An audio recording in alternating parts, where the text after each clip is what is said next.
Academy of Model Aeronautics live webcast. Today we're going to talk about Model Aviation Digital. My name is Chad Budreau. This is Jeff Swift. And the Academy of Model Aeronautics is a membership-based organization. We're an association that's centered around model aviation. We work to preserve, protect, and promote our hobby. And one offering that we have available to our subscribers and to our members is the ability to read Model Aviation Digital through a mobile device and through your website. We call it Model Aviation Digital, and that's what we're here to talk about. We're going to discuss the common problems we see day to day. The calls we get more often than not, the biggest problems our members have. We're going to take some Q&A on the YouTube website. The link is directly above the embedded page, or you can just go straight to our YouTube website and answer submit questions to the chat there, and we'll address those as time permits, or if it seems pertinent to the discussion that we're having at the time. Exactly. And, you know, this is a live webcast. We do have some tablets and mobile devices with us. You can't see it in front of us, but we do have a laptop. So from time to time, you may see us bending over and engaging with some of the chat questions or pulling up screens. We want to share what the digital edition's about and share some of our screens. So bear with us as maybe we shuffle around and grab some of these tools that are around us. One of the first questions that we felt was important to address is, what's the difference between Model Aviation Digital and the archive and library? Those are two separate components to Model Aviation. There's a good deal of confusion. I hear that pretty often, where a member will be asking me about one question with one, but it really means the other. Exactly.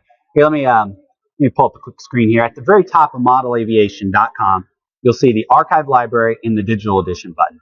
The archive library is basically an archive. It's a great resource tool. It's the magazine that goes as far back as 1975. And if you're looking for a particular article, it's a great resource. Model Aviation Digital, on the other hand, is a much more user-friendly experience to casually read the magazine. It allows you to navigate through multiple issues, to thumb through them quickly, to bookmark articles. More importantly, it's available on mobile devices. It's available on your computer. And it has a lot of bonus content, bonus videos, bonus articles. I know we're working on the February issue right now, and there's 2 bonus articles that we couldn't squeeze into the print edition. And most issues do have bonus articles, and that's what today's webcast is about. We want to share what some of those bonus features are. Now, a lot of those bonus features are unique to the digital edition only, correct? Exactly. Videos, I'm thinking of the February issue. We have a Maxford aircraft review that we couldn't fit into the print issue, and it's laid out just like the print magazine. So it's a great resource. And let's say someone wants to sign up.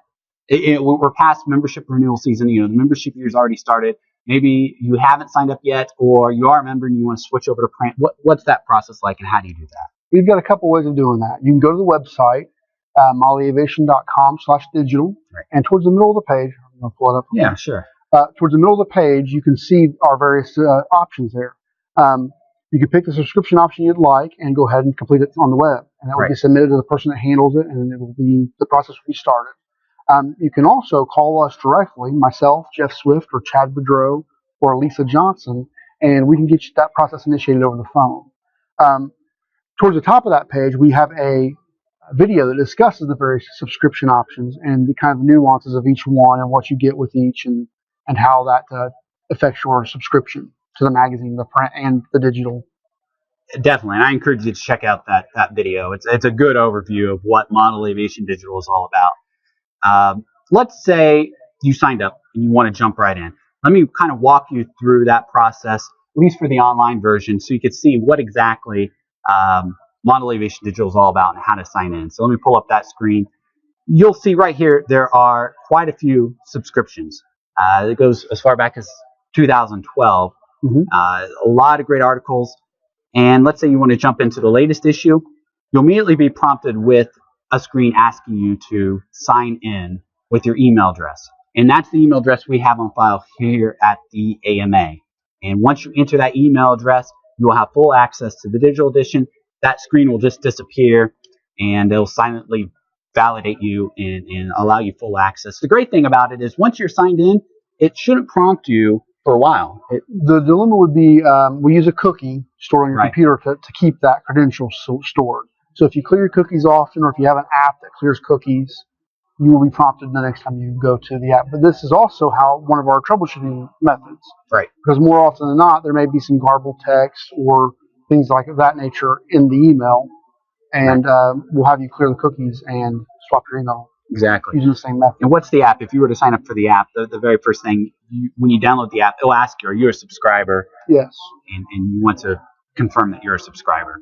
Enter your email address, you're good. Right, and that's probably the biggest problem we have, the email address on file versus what the member is currently using. You know, we may have taken an email address from a user 10, 15 years ago, right. And as far as we know, that's what we have on file. So, yeah, if you enter an email address I'm just going to put in a fake email address here, and you should get an error message. And we talked a little bit about that. Let's say you're entering what you think is your correct email address, and you continue to hit this wall, either in the app. In the app, it'll say, hey, you can't download, you still have to pay. Or online, it'll say, we don't recognize you. One issue, as Jeff mentioned, is the fact that perhaps we don't have your correct email address on file. We still have an old AOL email address from 5 years ago. And either try your old email address or contact us and get it updated. What other reasons could there be for not getting in? There is a delay in the processing because of how we deal with our third-party partners with right. this, Google, Apple, and Amazon. Sometimes it can take 1 to 2 weeks for this to be processed and sent to their services. And sometimes during that time, it'll just take some time for your account to be made active. Exactly. Hopefully it's faster than that, and we're working on ways to improve that. I mean, ideally, you sign up, you should get in right away. Unfortunately, there's a lot of moving parts. Even internally, there could be a day just to get it filtered through the whole membership profile. And then, as we send it out to our distributors, there could be another delay getting all those databases synced up. So, and we're working to make that a little better. I think over the next little bit, we'll get better with that. Exactly. And what I always encourage people to do is just sit tight until the next issue goes live, just like your print subscription. When you sign up for print, the magazine just doesn't show up in your mailbox right away. But when you sign up for digital, once that new issue goes live, you're pretty much guaranteed to be in. And that typically happens around the 15th of each month. And you should receive an email notification. You'll receive an email notification every month reminding you of the new issue is ready. Here's how to download it. Here's what's included. And log in with the email address that's provided. Now, a problem that kind of happens occasionally is maybe we get caught in people's spam filters or junk mail or things of that nature. Yeah. The email is not necessary to access the content. I have members that aren't receiving the email for whatever reason, and maybe we can figure it out, maybe we can't. Sure. I mean, we can't control everyone's inbox, unfortunately. Exactly. But it's not necessary. You'll see the latest app or the latest magazine if you're signed in on the app or the website. The latest magazine, when it goes live, will be there. Exactly. And what I encourage you to do is not pay for the digital edition, especially on a mobile device. If you're having trouble logging in, don't pay the $3 an issue, or don't pay any of those fees. It's cheaper to buy it through the AMA, and most likely it's just there's a delay in syncing it up, or we have wrong email. Let's say you are in. Like I said, that screen goes away. You're inside. And let me highlight some of the features that are inside the digital edition. One thing that I think people often overlook are these little icons right up here. You can share by clicking here. Let's say you find a great article. Let's say you're reading this article in the Great Plains sequence, and you want to share it with a friend. You can click right here, and you can email. You can send it through social media. Another article that I encourage a lot of people to do, I'm planning on tackling my first build this winter, and there's some great build articles. And I don't want to take my tablet into the workshop or take a computer into the workshop, so I can print pages and those step-by-step instructions on my home computer and bring it into the workshop, bring multiple copies if I want. I can also download issues. And now when you download an issue, it's an encrypted PDF, but it's stored locally. So you always have that PDF. It is encrypted, so there are some handicaps. It doesn't like it when you try to share it freely or post it online. There are some protections in there, but some great features. One more thing I want to show you too is the search. Take advantage of the search option. By default, it not only searches this issue, it searches every issue. So let's say you want to find an article from Jay Smith, our editor-in-chief. it automatically pulls up articles he wrote through, here's one from 2013, 2012. Click on the advanced search, and you can really narrow it down by saying, hey, I only want to search this particular issue, and I only want to use these certain keywords. There's some great tools there that I encourage people to take advantage of. Many of these tools are also available on the applications on each device as well. You have the search feature built into the app. You also have a lot of similar navigation tools. The table of contents is actually a linkable field. So if you go to the table of contents, you can actually click on the page number and jump directly to that article as well. Exactly. In the app and on the website. Yeah, and so that brings up a good point. Let's say you want to navigate through here. This is something where I encourage people, again, you can't break it. If there's a button there, it's put there intentionally. Jeff mentioned in the app and here online, the table of contents, click on an issue, it'll take you right there. And there you are. There are arrows here. There are arrows up here. And a little trick that a lot of people don't know about is use the arrows on your keyboard. The arrows on your keyboard also flip through the issue. And sometimes that's just easier for me than trying to hover my mouse over those arrows. Sure. Drop down is another great way to navigate through. This toolbar right here, you can jump right into here. I'm going to go straight into Bob Brown's article. And it's a great way to navigate through the digital edition. It's also in the app, right? Yeah, the app, you would typically swipe left or right to doing from one article to another. You can also tap left or right side of the screen to navigate. Sure. You can search the same way as the website for a particular article or person or anything like that. One thing I forgot to mention too is in the app has this function. It depends on your mobile device and it depends on what operating system you have. But I could confidently say, at least on the website here, there's this little thumbnail too. And some people just like going through the thumbnail and visually jumping through the magazine. Jeff, we just had a question come in, and they asked, "Are we going to be migrating away from print in the near future?" We seem to be putting a lot of effort behind digital. Even as an organization, beyond just this print world, we're in the process of rebuilding how members can engage with the website. We're rebuilding our plan service website. We're rebuilding how we work with our members digitally. And while we're making a lot of digital efforts, I can say that print is still going to be a strong cornerstone of how we communicate with members. We want members, if members want print, we want them to have that tool available. We also want to have very forward-thinking methods for people to access the magazine content. We want to be we don't want to be left behind. Everybody today is moving towards the web. They're moving towards their apps. They're moving towards these digital editions. And we want to, people want that instant access or nearly instant access. Exactly.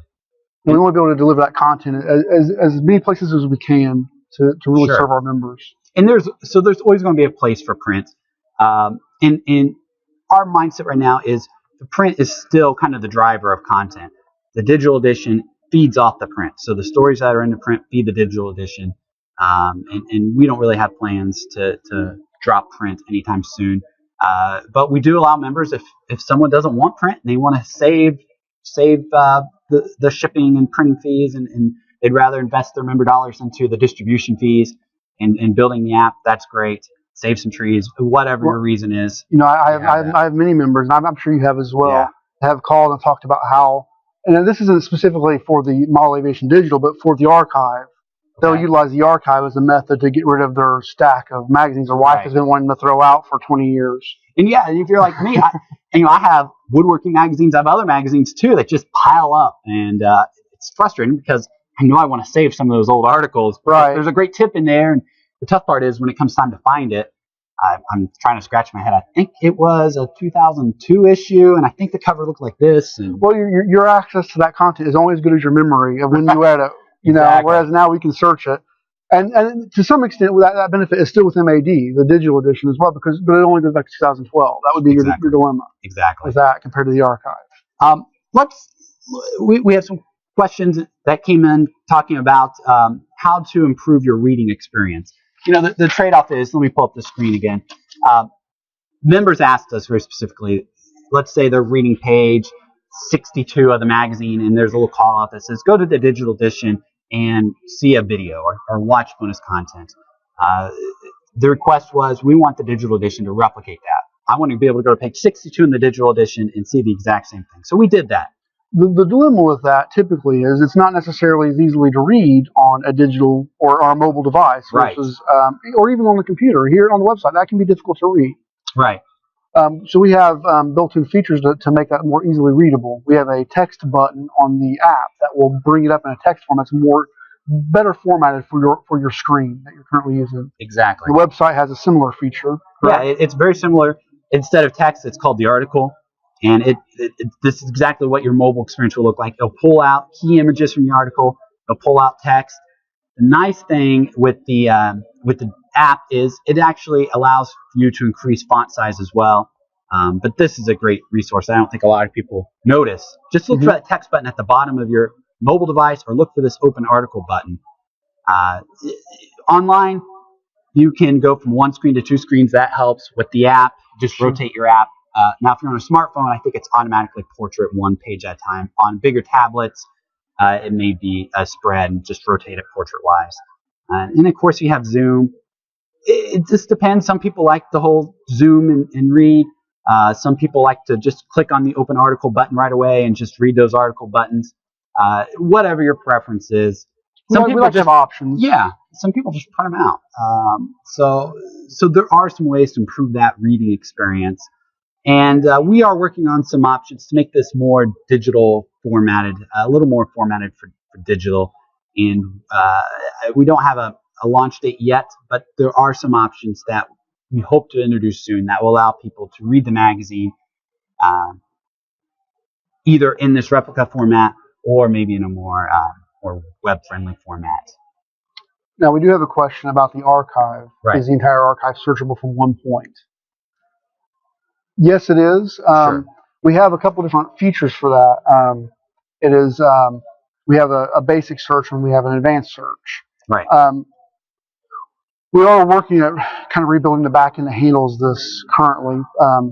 Just so you know, the search can be a little bit cumbersome right now. You want to go to yeah, we'll go ahead and go there real quick and look at that. So this is what the library is. And if you jump on the advanced search, it allows you to search by keywords, by authors, by titles. You could search from, let's say you think it's from 2002 to maybe 2003. You can't remember, and you're pretty sure it's a January issue, and there's some keywords about balsa. Whatever. You could search, and this will pull up those results. It can be a little slow. It can be a little slow. Using the advanced search can help speed that up. It definitely, if you know enough information to narrow it down, it will help the search speed dramatically. But again, that's for the archive. That's not the digital edition. Sure. The digital edition, I think we shared that earlier. You can do the search with the digital edition. You're just limited to the years the digital edition is available from 2012. Exactly. Forward. Do we have plans to add backwards to go beyond or prior to 2012? Not yet. But we do have plans to rebuild the archive. Mm-hmm. And maybe the best solution is just marry the two. We're in that planning stage right now. So stay tuned. Hopefully we can marry the two a little better. We're going to have to see, as far as technical, what kind of problems we're going to run into on the back end side of things. That there may be any number of things that will cause us problems that we'll need to figure out and iron out before we can decide which way we're going to go with that going forward. You know, a question that kind of feeds off that, Jeff, is let's say someone signed up for the digital edition and they're signed up for a year. What happens after that year? Do they still have access to those digital editions? And how long do they have access to those magazine issues? So if you were to let your subscription for the digital edition lapse, you would still have access to the magazines that you had during your subscription period.